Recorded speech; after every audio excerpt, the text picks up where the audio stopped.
तर नमस्कार, आज आपण बघणार आहे बटर पनीर मसाला। तर बघूया याची रेसिपी कशी बनते। तर सर्वात आधी आपल्याला मसाला साहित्य बघून घ्यायचं आहे। 2 चम्मच तेल, 2 चम्मच बटर, 2 कांदे, 3 टोमॅटो, लसूण, काजू, पनीर। त्यानंतर आपल्याला एक कढाईमध्ये तेल घ्यायचं आहे। तेल घेतल्यानंतर आपल्याला बघा अमूलचं बटर वापरायचं आहे। तुम्ही कोणतं पण बटर वापरू शकता, आम्ही अमूलचं वापरलं आहे। 2 चम्मच अमूलचं बटर, त्यानंतर काटलेला कांदा। आम्ही हा मसाला 3 लोकांसाठी बनवतोय। तुम्ही त्यानंतर लसूण टाकायचं आहे। लसूण टाकल्यानंतर इथं बघा तुम्ही आता आपल्याला टोमॅटो टाकायचे। आम्ही 3 टोमॅटो घेतलेले आहे।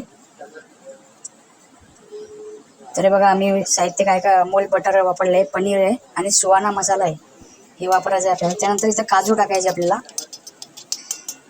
काजू नंतर आपल्याला याची पेस्ट करून घ्यायची आहे मस्तपैकी। थंड झाल्यानंतर पेस्ट झाल्यानंतर पुन्हा आपल्याला एक कढाईमध्ये 2 चम्मच तेल घ्यायचं आहे। तेल घेतल्यानंतर बटर टाकायचं आहे। त्यानंतर आपल्याला बारीक चिरलेला कांदा घ्यायचा आहे। त्यानंतर याच्यामध्ये मिरची टाकायची। मिरची टाकल्यानंतर हळद, गरम मसाला आणि मीठ टाकून घ्यायचं आहे। त्यानंतर इथले आपल्याला टोमॅटोची पेस्ट केली होती आपण ते टाकायची। त्यानंतर मस्तपैकी हलवून घ्यायचं याला आणि यामध्ये आपल्याला आता पनीर टाकायचे।